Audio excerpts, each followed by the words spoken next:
Film की कहानी हमें लूसीफर से देखने को मिलती है, जिसे जन्नत से निकालकर दोज़ख में फेंका जाता है। यहाँ पर लूसीफर की हमें कॉन्स्पिरेसी के बारे में बताया जाता है और उसे हेल के अंदर कैसे फेंका गया था, वहाँ पर वो कितनी देर के लिए कैद रहा था। यहाँ पर लूसीफर की सारी हमें कहानी के बारे में बताया जाता है। यहाँ पर माइकल एंजल के बारे में भी दिखाया जाता है, जिसको गॉड खुद भेजते हैं और लूसीफर को वहाँ पर वो कैद करके चला जाता है। अब लूसीफर उससे वादा करता है कि मैं वापिस आऊंगा और तुम सब लोगों का मैं गॉड बन जाऊंगा, तुम लोगों से ज्यादा ताकतवर बनूंगा और आकर हेवन को बिल्कुल तबाह कर दूंगा। वहाँ पर मैं खुद आकर रहूंगा। वहाँ पर वो माइकल को धमकी देता है। माइकल उसे बोलता है तुम पूरी जिंदगी यहीं पर ही सड़ोगे, और उसे वहीं पर ही कैद करके चला जाता है और अपनी तलवार वहीं पर ही माइकल छोड़ देता है, जिसके बिना माइकल कुछ नहीं होता है। बट अपनी तलवार से उसको कैद करके वहीं से ही चला जाता है। सारी शक्तियाँ माइकल की उस तलवार के अंदर होती हैं। नेक्स्ट सीन में हम लौरा नाम की एक लड़की को देखते हैं जो प्रोफेसर से बात कर रही होती है, उसे अपने लेक्चर्स के लिए मना रही होती है। वो बताना चाहती है शैतान कभी इस दुनिया पर थे, जिससे उसे प्रोफेसर बोलता है अगर तुम्हें इस बारे में बात करनी है तो मेरे अपार्टमेंट पर आ जाना। वहाँ पर लौरा उसे कुछ भी नहीं कहती है और वहाँ से चली जाती है। अब वो अपने एक दोस्त पादरी से मिलती है, जिससे जाकर वो म्यूजियम में कुछ चीजों के बारे में जानने की कोशिश करती है। वो उससे रिक्वेस्ट भी कर चुकी होती है कि मुझे उनका डिजाइन बनाना है, क्योंकि लौरा बहुत ही अच्छी आर्टिस्ट होती है और बहुत ही अच्छे स्केच बनाती हुई हमें नजर आ जाती है। वहाँ पर अब म्यूजियम भी बंद हो जाता है। म्यूजियम के कैमरे में हम देखते हैं एक औरत आती है जो कि चुपके से एक कमरे में चली जाती है। म्यूजियम पूरी तरह बंद हो जाता है। वहाँ पर लौरा सिर्फ अकेली ही होती है। जितने भी वहाँ पर हमें स्टैचू देखने को मिलते हैं उनका वो स्केच बनाते हुए नजर आ जाती है। बट वो औरत जो होती है वहाँ पर आकर सिक्योरिटी गार्ड के ऊपर हमला कर देती है। वहाँ पर वो एंजल माइक की तलवार लेती है, जिससे वो उसका सर काट के एक और जगह पर चली जाती है। म्यूजियम के दूसरे हिस्से में जाकर वहाँ से वो कुछ चीजें लेती है, जिससे वो लूसीफर को आजाद करा सकें। अब वो उस कपड़े को लेती है और वहाँ पर फिर से हमें पादरी नजर आ जाता है और वहाँ से लौरा भी भागते हुए नजर आती है। पादरी को भी वो वहाँ पर मार डालती है।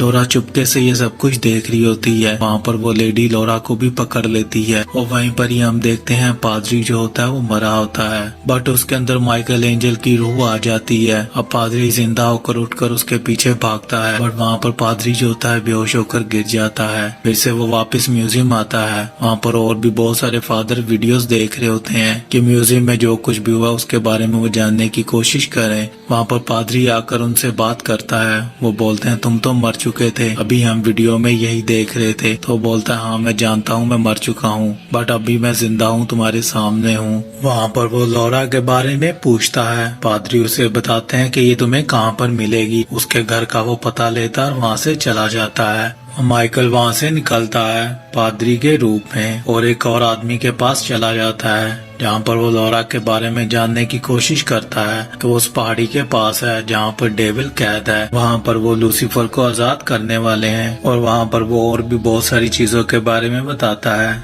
जिसके बारे में माइकल को नहीं पता होता है। वो लूसीफर को फिर से पैदा करना चाहते हैं एक इंसान के रूप में, जिससे लूसीफर को कोई भी मार ना पाए और लूसीफर हमेशा जिंदा रहे। और वहाँ से वो ओल्ड मैन को बोलता है मुझे वहाँ तक जाने का रास्ता बताओ, मैं अपनी तलवार के बिना कुछ भी नहीं कर सकता। अगर मेरी तलवार मेरे पास होती तो मैं ज्यादा शक्तिशाली होता, बट मेरे पास मेरी तलवार नहीं है। मुझे कोई रास्ता बताओ वहाँ तक जाने का और उन सबको वहीं पर ही खत्म कर दूंगा। वहाँ पर वो कुछ बॉम्ब लेता है और वहाँ पर चला जाता है। अब वो गुफा से होते हुए वहाँ पर पहुँचता है, बट वहाँ पर उससे पहले ही लौरा के साथ वो सब कुछ कर चुके होते हैं। वो शैतान से उसका मिलाप करवा चुके होते हैं और उसे हमला बना चुके होते हैं। वहाँ पर लूसीफर भी दूसरी तरफ आजाद हो रहा होता है। वो तलवार गिर चुकी होती है, जिसकी वजह से लूसीफर अब आजाद हो जाता है। अब वो लौरा से भी वहाँ पर बात करना शुरू कर देता है। अब लूसीफर अपनी आजादी के लिए उस बच्चे का पैदा होने का वेट कर रहा होता है। लौरा जल्दी से जल्दी वहाँ पर माँ बनने वाली हो जाती है। दूसरी तरफ हमें माइकल एंजल देखने को मिलता है जो कि शैतानों के साथ लड़ रहा होता है और उस सेल के अंदर कूद जाता है जहाँ पर लूसीफर को उसने कैद किया होता है। किसी तरह वहाँ पर जाकर वो देखता है उसकी वहाँ पर तलवार नहीं होती है। लूसीफर वहाँ पर आ जाता है जो कि उसको बहुत ही बुरी तरह वहाँ पर मारता है और उसे बोलता है जैसे मैंने यहाँ पर इतना टाइम गुजारा अब तुम भी गुजारोगे, तुम अपनी तलवार के बिना कुछ भी नहीं हो। वहाँ पर वो अपनी तलवार को ढूंढने की कोशिश करता है बट उसकी तलवार उसे नहीं मिलती है क्योंकि लूसीफर तो उसको हाथ भी नहीं लगा सकता है। वहाँ पर लूसीफर उसे कैद कर देता है। वहाँ पर माइकल को कुछ लोग देखने को मिलते हैं जो इंसान होते हैं जिनको लूसीफर ने कैद किया होता है। अब माइकल उन्हें बोलता है कि मेरी तलवार तुम्हारे पास है तो मुझे दे दो, मैं तुम लोगों को यहाँ से आजाद कर दूंगा। बट वो उसकी बात पर बिलीव नहीं करते हैं। फिर से वहाँ पर लूसीफर की फौज आ जाती है जिसको देखकर वहाँ से वो सब भाग जाते हैं। फिर से हम लौरा को देखते हैं जो कि उस बच्चे को मारने की कोशिश कर रही होती है, बट वहाँ पर वो ओल्ड वुमेन आ जाती है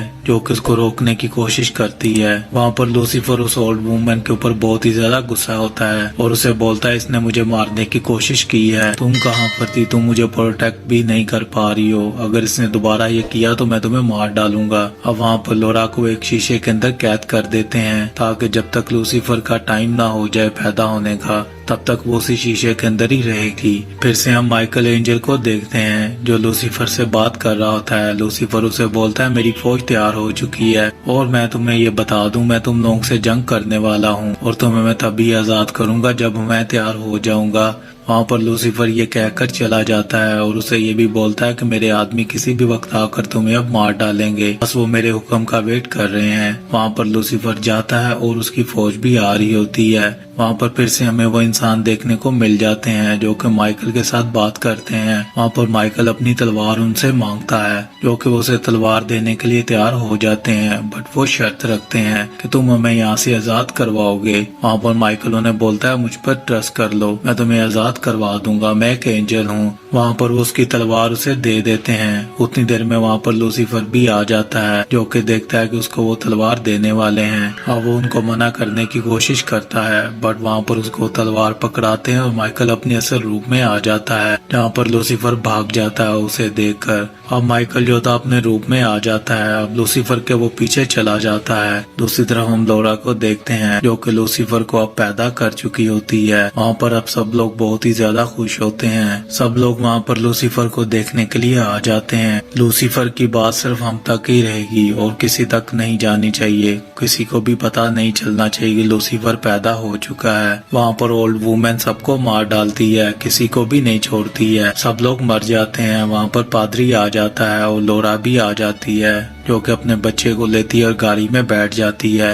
अब पादरी जो होता है उन सबको रोकने के लिए उस जगह को तबाह करने लगता है। वो बॉम्ब लगाता है और उस पूरी हेल को तबाह कर देता है ताकि कोई भी शैतान दुनिया में ना आ सके। नेक्स्ट सीन में हम लौरा को देखते हैं, उनका वो स्केच भी उन्हें लुटा देती है जो कि म्यूजियम में फिर से दोबारा लगा देते हैं। यहाँ पर हम लूसीफर को फिर से देखते हैं जो कि 10 साल का हमें बच्चा देखने को मिलता है। वहाँ पर वो ओल्ड वुमेन उसे जंगल के पास देखती है और उसका नाम लेकर उसे पुकारती है। यहाँ पर हमें लूसीफर की शक्ति देखने को मिलती है, बट वहाँ पर लूसीफर कुछ भी नहीं कहता है। सो फ्रेंड, यहाँ पर हमें पता चलता है माइकल ने उस खुद बच्चे को बचाया था क्योंकि वो लूसीफर का बच्चा था बट लूसीफर नहीं था। फिल्म की कहानी यहीं पर ही खत्म हो जाती है। अगर आपको वीडियो अच्छी लगी हो तो लाइक कर दें, शेयर कर दें और मेरे चैनल को सब्सक्राइब कर लें।